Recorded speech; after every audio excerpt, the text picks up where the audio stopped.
to be here, and I'm really honored to get this reward. I know, as a manager, it's really difficult to win trophies. So first of all, I want all to say to all my colleagues who are here, who win trophies, a big congratulations for their performances with the teams.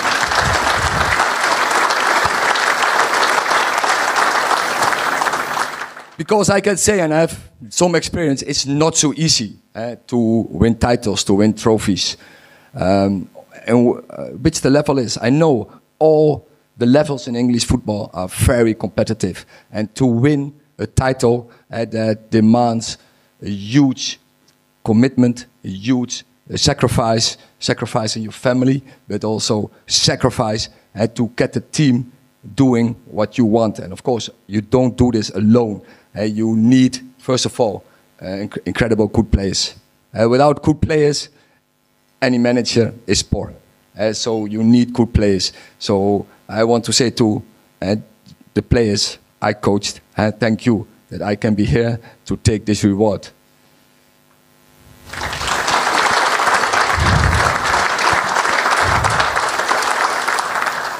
And players can't do it without coaching. So I also have to say thank you.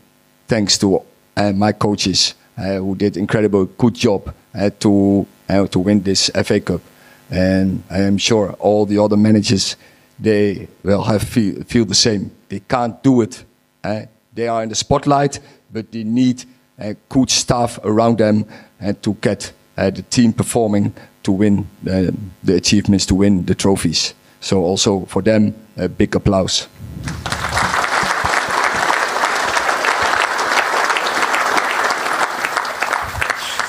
So at Man United, we are just in the season. We are in a start. We are not in a good start. We know that as the best. We are not happy. We are happy yesterday. We have a win. We have a comeback. But it's just one win. If you want to win trophies, you have to do continually.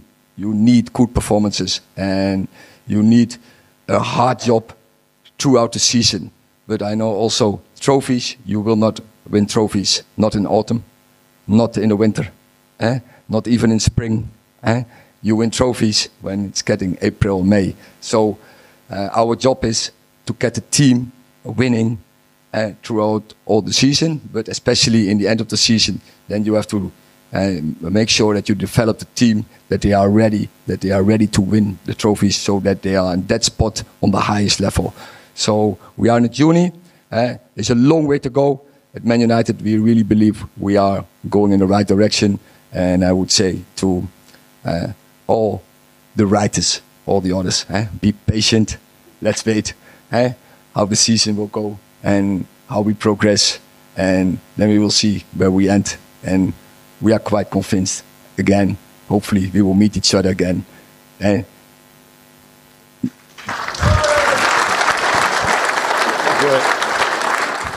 Manchester United manager, Erik ten Hag. I know you said about creating fairy tales. If you put Neil Custis in charge, that's creating a nightmare. He's very convinced. So I'm really looking forward. A nice, relaxed trip to Istanbul and London. Hey, Neil. Thanks for joining us, Erik. Andy, so look, it is just their third win of the season so far. I know we're, still only 8 games in. But on Friday, Erik ten Hag accused the media of creating fairy tales and what he called bringing lies. Are they? Only some areas of the media, he said, but are they? Fairy tales and lies? Yes, that's how he described it. So was it a fairy tale, or was it lies that Manchester United were interviewing other managers to take over from Erik ten Hag during the summer? I think, on the one hand, look, if you're going to be a journalist, if you're going to dish it out, you should be able to take it back as well. And Erik ten Hag is well within his rights to say whatever he wants. But the bottom line is, he's manager of Manchester United. They're one of the biggest clubs in the world. If Real Madrid were 14th in the Spanish league, the manager of Real Madrid would be under just as much, if not more, scrutiny it'd be the same at Barcelona, it'd be the same at Bayern Munich. You're telling me that if Bayern Munich were 14th in the Bundesliga... They're 11th at the moment, Manchester United, just to... OK, well, when he said they were 14th, okay. if Bayern Munich were 14th, yeah, would the German media all be sitting back and, you know, writing great things about how well Bayern Munich were playing? No. I don't think it was fairy tales. I don't think it was lies. You heard it yourself. Jim Ratcliffe, speaking to Dan Rowan at the BBC a couple of weeks ago, made it clear. He didn't exactly come out and back Erik ten Hag wholeheartedly. He might have put things to bed had he he could have. He could have he's said, my manager, of course I back him. He said he's not going anywhere. He's staying. He just said Eric's a good manager, but it's not my decision.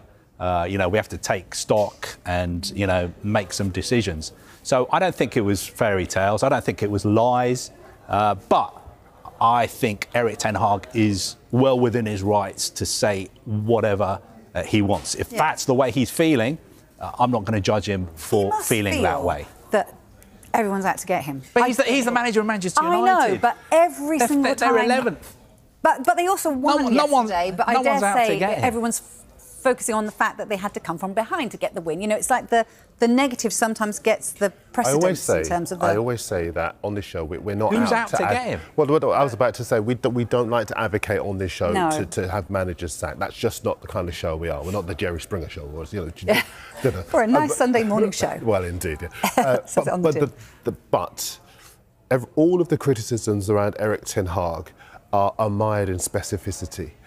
Yesterday, before the start of play, Brian Mbeumo had scored more goals on his own than Manchester United had scored so far this season. Just let that sink in. You're talking about one of the superpowers of European and world football. And as Carvey said, when you are manager of Manchester United, you are judged to a far higher standard than you are if you are the manager of a team outside of the top four. I would even say, in some cases, teams inside the top four, because Manchester United are one of the biggest clubs in world football. The recruitment hasn't been great. The performances haven't been great. The statistics around the club are horrendous. That was the first of those goals they scored yesterday. That was a first in 316 minutes of Premier League football. So these are not unfair criticisms to explore and go around. And this is a journalist show. Let's not kid ourselves. We get journalists on here to talk about what they've written and the journalistic landscape. And what they have written, if you're going to write about a club like Manchester United, it has to be mired in fact. And that's what the journalists who have been critical of Ten Hag have done. But I guess what he's sort of saying, look, as far as I'm concerned, the dialogue that I'm having with people, this is what I'm being told. So he's only telling... He's telling his side of the story. But Vic, that might be the case. But Carvey, you just said, didn't you?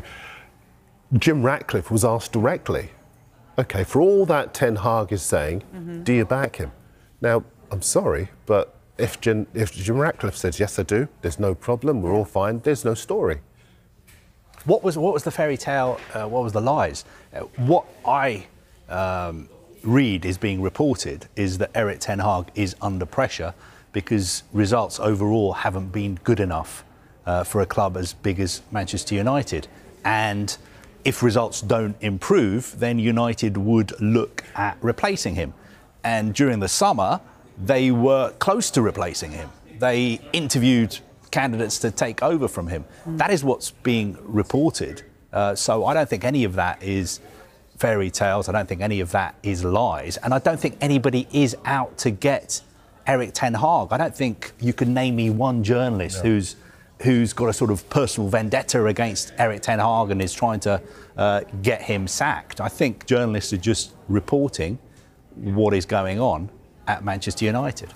But I just know that if I was kind of in that position, I would, and maybe because I'm very sensitive, but do you know what I mean? I think I would feel that, you know, no matter what I did, even if I get the result, it'll be about the performance. If I get the result, it'll be about how I got the... As it should be, because you are in charge of one of the biggest clubs in the world.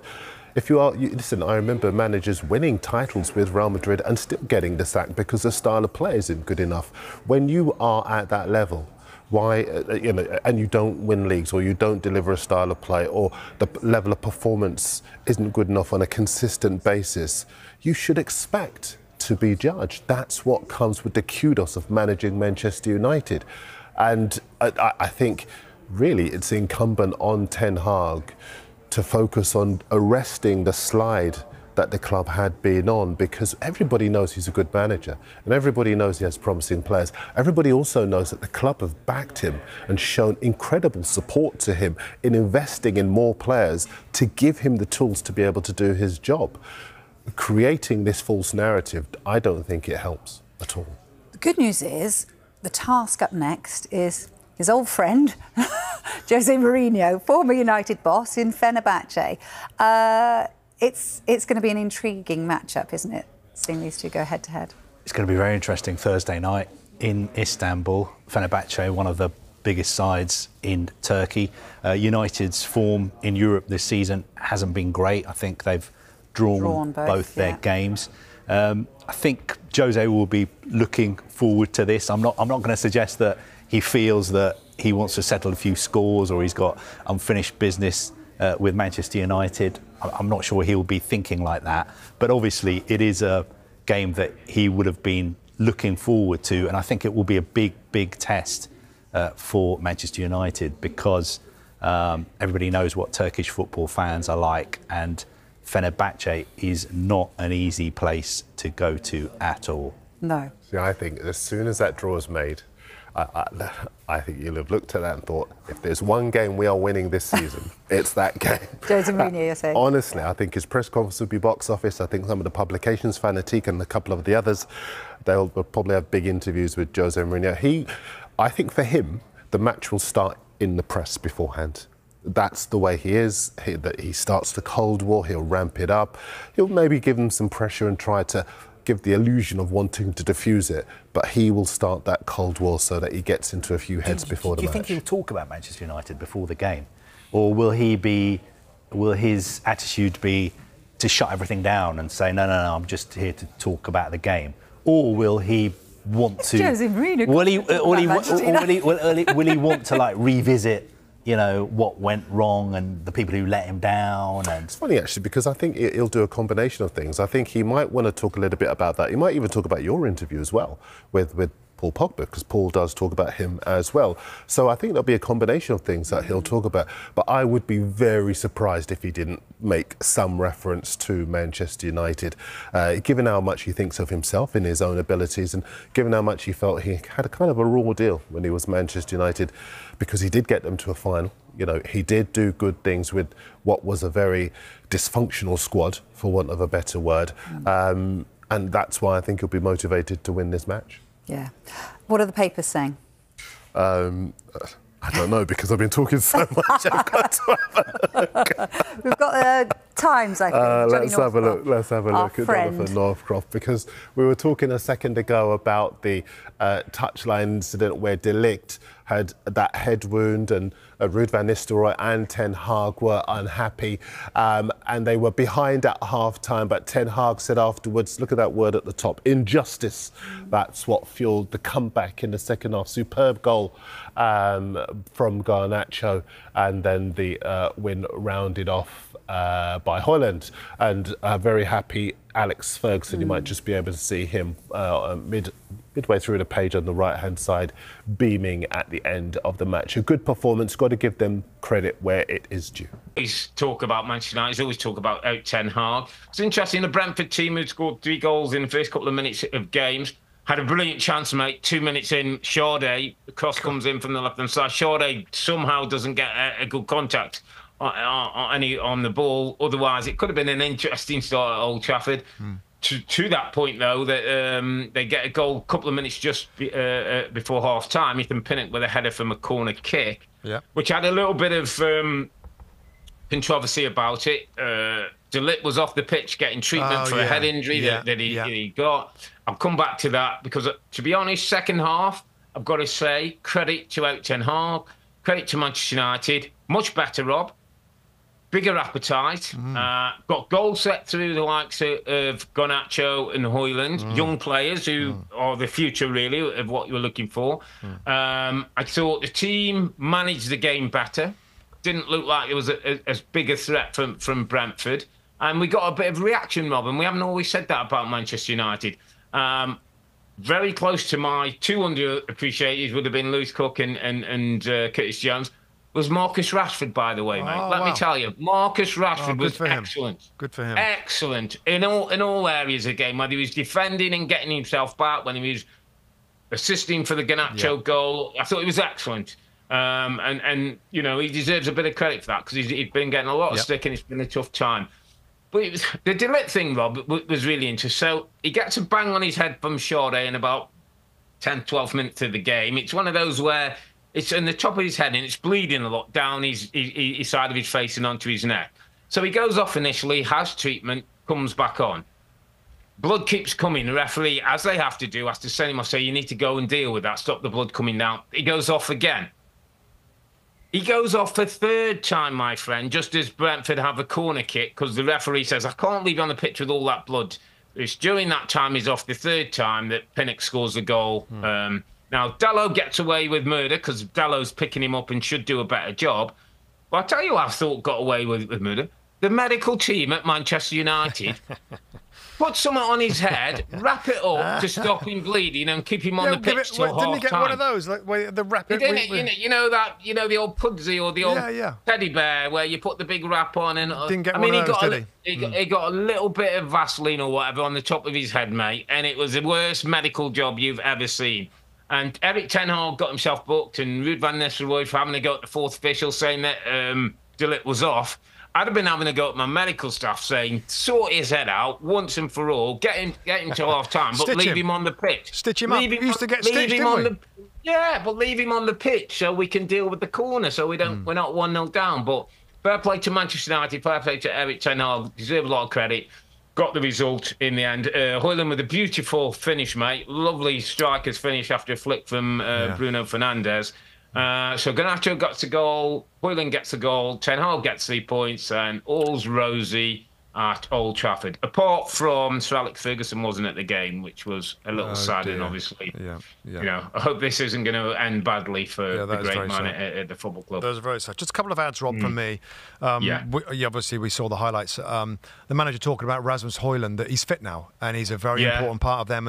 And I think that's a good shout. Like he's going to be the main scorer. He's going to get better. I think he's immature. So him being back is very, very good. And also on Erik ten Hag, and I think I've said this the last few weeks, like just forget about his job. Forget about him now. So let the directors and that have a look at Christmas. See how they're doing at Christmas. He's been allowed to. It's been thought through. He's got an extension on his contract. He's got different coaches come into the country, come into this football club, settled into the club. He's got a bunch of players that this new director and their team have put together.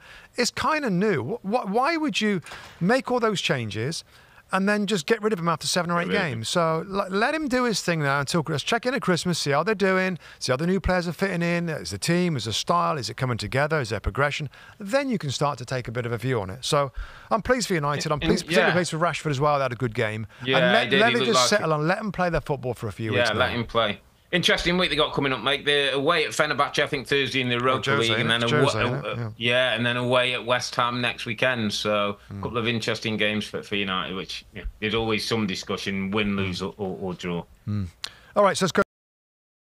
Erik ten Hag's reaction after Manchester United's thrilling comeback against Brentford in an electrifying match at Old Trafford. Erik ten Hag and the Manchester United hierarchy breathed a sigh of relief as their team secured a much-needed victory over Brentford.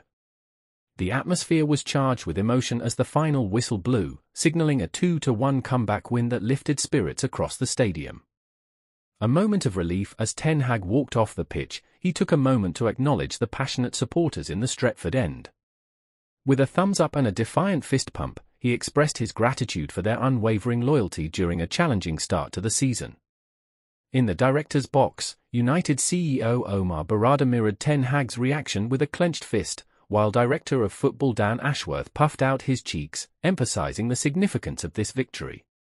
After enduring a frustrating 35-day wait for a Premier League win, this triumph, though only enough to move United up to 11th place, was monumental. It served as validation for Ten Hag, proving that his squad is capable of delivering dynamic and attacking football.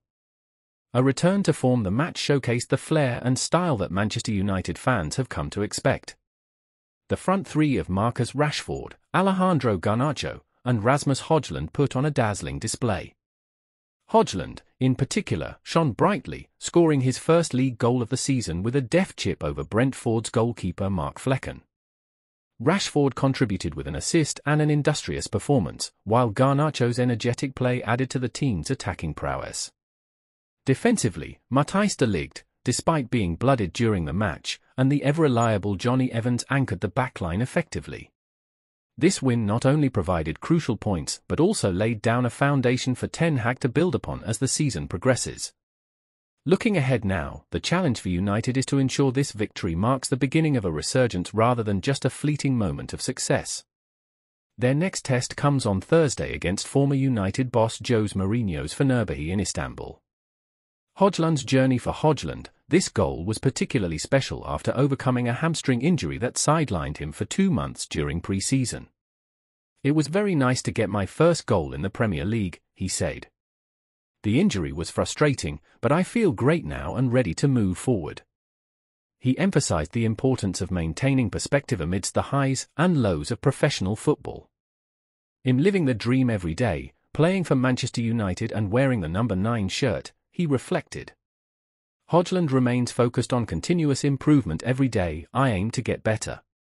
Winning gives confidence to the team, but ultimately, it's about securing those crucial points." Conclusion: as Manchester United looks to build on this pivotal victory, Ten Hag and his players understand that consistency is key. With renewed confidence and attacking flair back in their arsenal, fans can only hope this is the turning point they've been waiting for. Will they continue this momentum in their upcoming matches? Only time will tell. Stay tuned for more updates on Manchester United's journey this season.